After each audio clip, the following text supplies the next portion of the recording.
Chicago Fire EP on Finale's hashtag Stellaride Twist, Violet and Carver's Uncertain Future, and Firehouse Shakeup. Chicago Med isn't the only series in the franchise, closing out the season with an unexpected pregnancy. During Wednesday's Chicago Fire finale, Stella and Severide temporarily took in Natalie, who lied to her school about Stella being her guardian. Natalie's older sister assumed that Stella was going to fight her for custody, but Stella assured her that wasn't the case.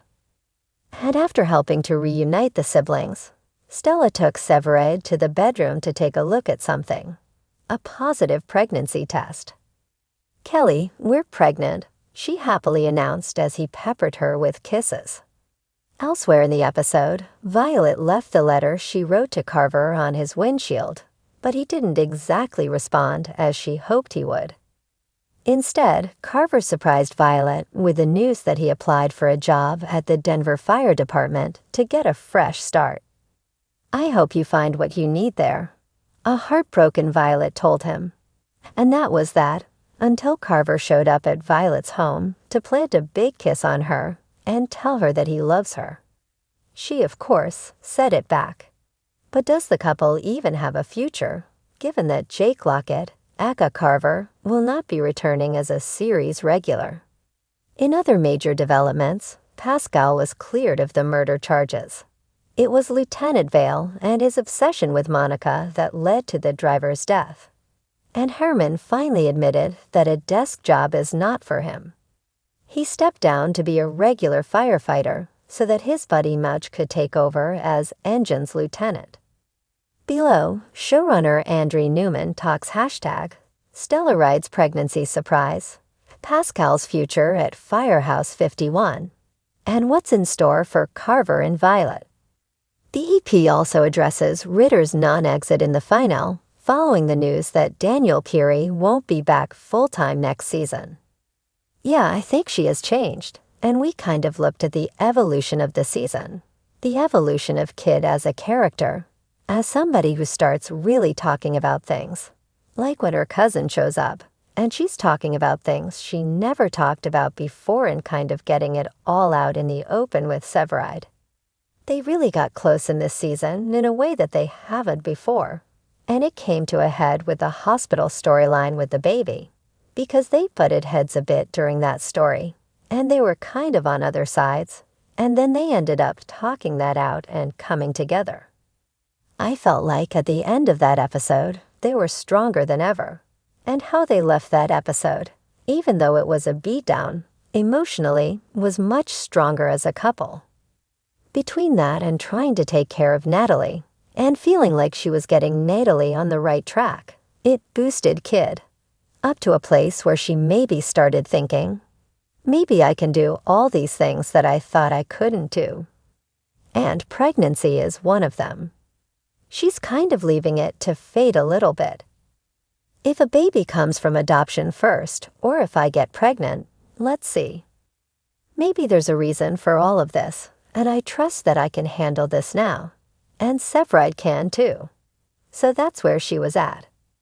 How she reacts, really, on the other side, that's something else altogether that we get to see later. It wasn't so much that, because it's amazing, if you Google firefighter adoption, how many firefighters have adopted kids, babies, children they helped in the line of duty, which is amazing to me and always such beautiful stories. So we didn't worry so much about the repetition of that. It was more about the journey of Kid's character, to getting to a place where she decided that both of those things she was open to, all of a sudden. If that baby had worked out at the hospital, they would have taken it home and been the most loving, wonderful parents to it. And like happens sometimes and happened to one of our writers, they adopted and then surprisingly got pregnant. That's what happened, by the way, with Crows. He had a baby, and then along came Javi. So sometimes life just gets messy in that way, and we love living in that space too. So that could happen with Severide and Kid. You never know. I think so. The difference between when a male firefighter gets pregnant And when the female firefighter is pregnant, I think, is really interesting to explore, and how each are affected, and also being parents at the end of the day and the stakes. When they're a couple, there's stakes for sure, but when they've got a baby, the stakes go through the roof. So those are all the things that we can play with going down the line. Exciting. Yeah, it's an almost impossible situation because he sees the only road to getting better and staying sober as getting away from all the things that trigger him and sent him off spiraling. So he has a big decision to make, and if he makes one to stay, does that put this onus suddenly on Violet, like he stayed for her? And if he can't stay well and stay clean when he's there, is it her fault? So it's this beautiful coming together, but it brings up all these questions and impossibilities. So we'll see how that shakes out too. We don't have anything solidly planned for him. It's a great thing that we have people come and go on this show. They'll leave and then we'll get to see them again. 13 seasons later, we're bringing back Cruz's Flacco cousins from season 1. Les, it's like you never know what will happen. Anything could happen with those two. We love Jake, we love the character of Carver. Those are really hard to do. There's always the possibility they'll try that, but I don't know if that helps him. If what he's really trying to do is get away from the space where he fell apart and started to spiral, if getting in a relationship with somebody who was all part of that is in the cards. I'm not sure. We're still working on all of that because we're not even back for next season. And all this, a lot of it was surprises. We're going to play with all this and see what we get and how much time we get with Daniel Kiri, who we love, and the character who we love. There's lots of possibilities there.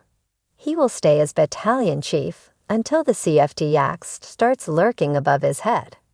Who knows if that will happen? But yeah, he's a battalion chief, which means he's in charge of a couple of houses in the district. But I think his bonds with 51 have only become stronger over the course of this season. In a finale that scorched expectations and fanned the flames of uncertainty, Chicago Fire delivered a gripping conclusion that left viewers gasping for air. The season 13 closer, a roller coaster of high-stakes rescues, emotional reckonings, and power shifts, centered on 3 seismic storylines. The stunning twist in Severide and Stella's relationship, #Stellaride, the uncertain fate of Violet and Carver, and a firehouse shakeup that could permanently alter the fabric of 51. The #Stellaride twist, love rekindled or final ember? Captain Stella Kidd and Lieutenant Kelly Severide have ridden their fair share of emotional infernos, long-distance strains, differing ambitions, near-death calls. But no one could have predicted the final moments of this season, when Stella returned to find Severide, not at the house, not at home, but at the CFD Training Academy, spearheading a new elite rescue program. After weeks of cryptic conversations, awkward dinners, and dodged phone calls, fans assumed the worst. That this season would see #Stellaride unravel entirely. But in a dramatic rooftop exchange overlooking the Chicago skyline, Severide revealed the truth. His absence wasn't about escaping Stella. It was about becoming a man worthy of building a future with her.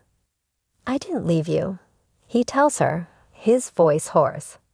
"I've been trying to become someone who won't leave, ever again." And then, the twist. A ring. Not new, but theirs. The same one Stella threw back at him 2 seasons ago during their brief estrangement. Severide had kept it. And in the finale, he offers it back, not as a second proposal, but as a vow to rebuild their life, step by step. "I'm not asking you to marry me again," he says. "I'm asking if we can still believe in us." Tears, a breathless pause. And Stella, stoic, fierce, fire-tested, nods, slipping the ring back on. The rooftop kiss is a rekindling, not a fairy tale. The #Stellaride story continues, but the fire now burns with newfound intention. Violet and Carver, heat with nowhere to go. If hashtag Stellaride was a fire reignited, then Violet Mikami and Sam Carver are smoldering embers refusing to catch flame, or perhaps afraid to. The finale brought their tension to a boiling point during a harrowing high-rise rescue. Trapped in a stairwell, backs against the wall, the two shared a moment of raw vulnerability. Carver, uncharacteristically open, confessed that losing Violet would break him. Violet, in turn, admitted she doesn't know what she wants anymore. "Even was my heart," she said, referencing her late love, Hawkins. "And when he died, part of me shut off. But then you stirred something in me again, and I don't know what to do with that."